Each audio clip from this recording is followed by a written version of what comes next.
O que eu poderia dizer sobre o iluminismo?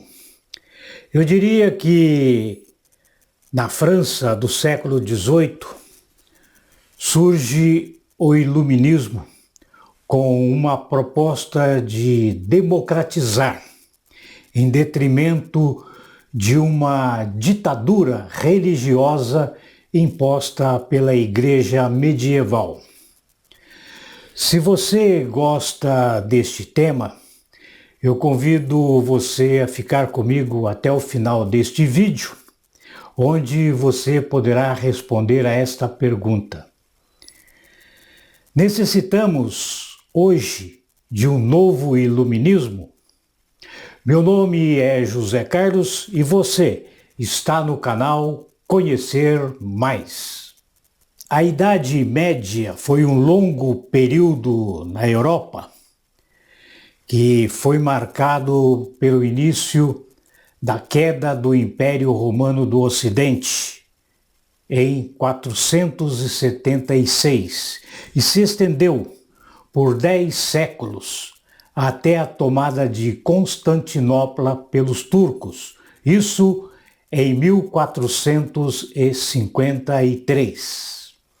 Idade Média, ou Idade das Trevas, é um rótulo pejorativo, mas as evidências históricas nos mostram que naquele período houve guerras, epidemias, desigualdades sociais, absolutismo monárquico, onde o rei tinha o poder absoluto e era apoiado pela igreja, que dizia ser ele o rei escolhido por Deus. Existia ainda o obscurantismo religioso imposto pela igreja medieval, que contribuiu para essa escuridão. Mas essa questão do obscurantismo religioso medieval teve início bem antes da Idade Média, na virada do século IV para o século V, no Império Romano, onde é criada a Igreja Católica. Surge também ali um filósofo, Agostinho de Hipona, mais conhecido nos círculos católicos como Santo Agostinho. Dizia ele que a condição do homem no mundo foi corrompida pelo pecado original. Desse modo, segundo Agostinho, o ser humano tornou-se uma criatura inferior, poluída, imperfeita.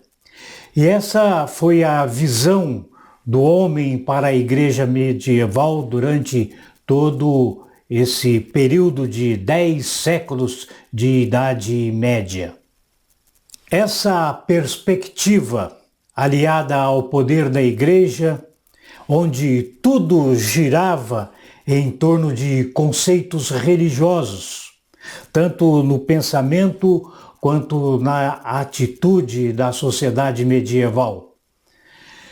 Tudo isso daí foi marcado um modo de vida antropocêntrico, ou seja, Deus no centro do universo, onde podemos ver que o poder e a fortuna da igreja medieval foi devido à capacidade de impor dogmas e verdades absolutas, fazendo com que a sociedade acreditasse, e mais que acreditar, deveriam temer a ira de Deus para não ser castigados no pós-morte, nas labaredas do fogo do inferno.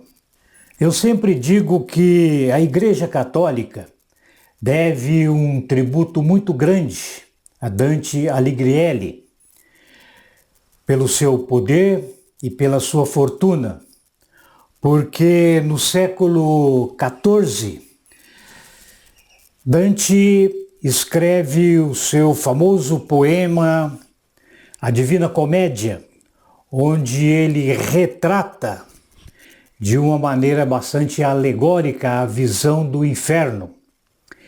Como podemos ver também na pintura de Sandro Botticelli, o Mapa do Inferno.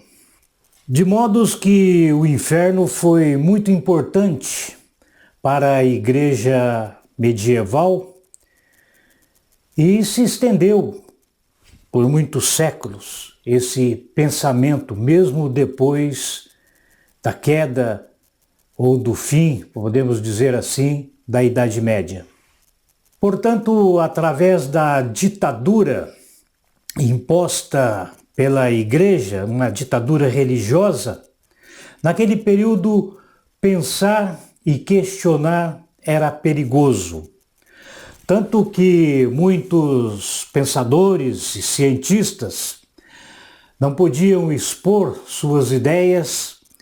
Caso expusesse, mostrasse as suas ideias, levasse ela ao público, seriam jogados no fundo dos porões da Santa Inquisição, onde eram julgados, torturados e, se não tivesse sorte, como teve Galileu, seriam condenados à morte na fogueira da Inquisição.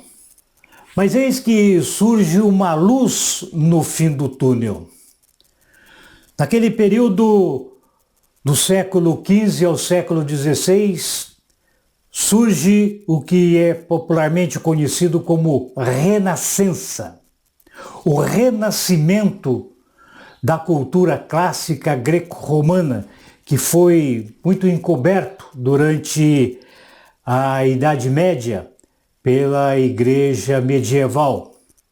Esse renascimento trouxe à tona o conhecimento, a ciência, o humanismo, o antropocentrismo.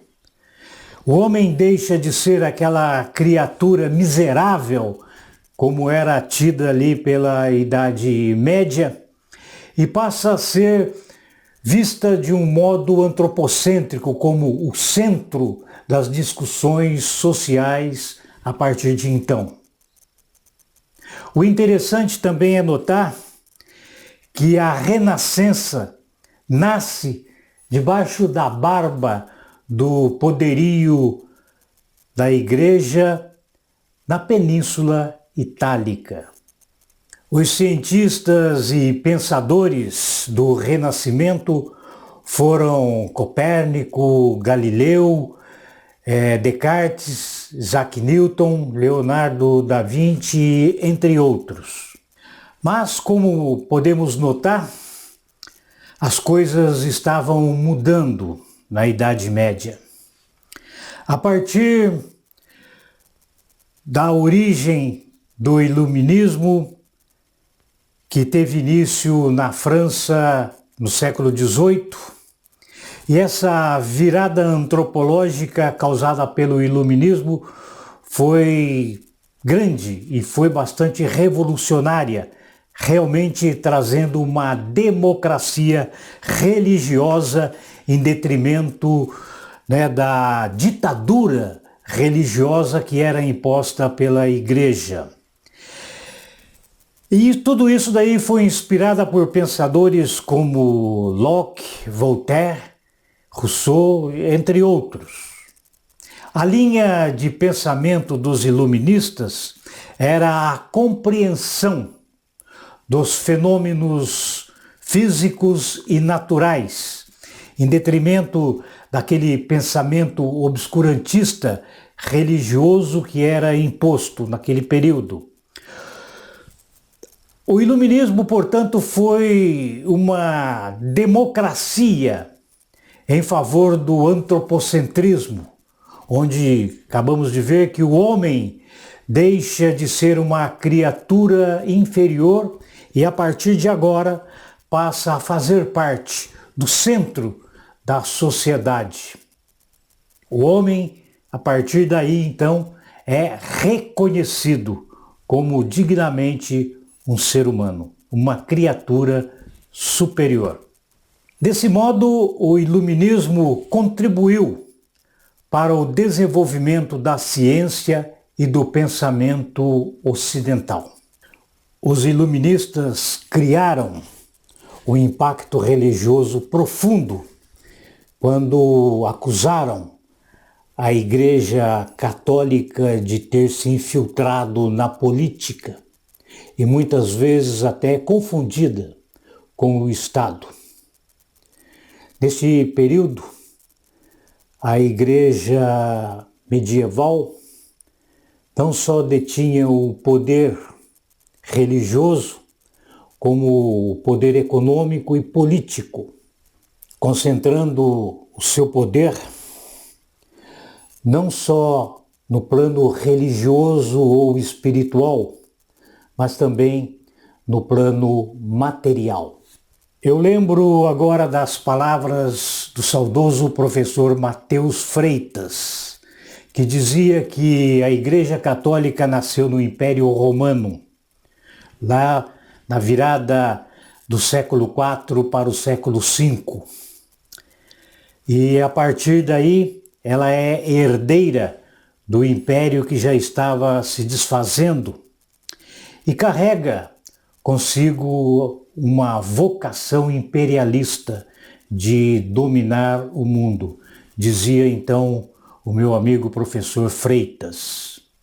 Portanto, o iluminismo surge como um fator importante para a desmistificação da crença religiosa e de uma fé cega, mítica e mágica que era imposto pela religião medieval.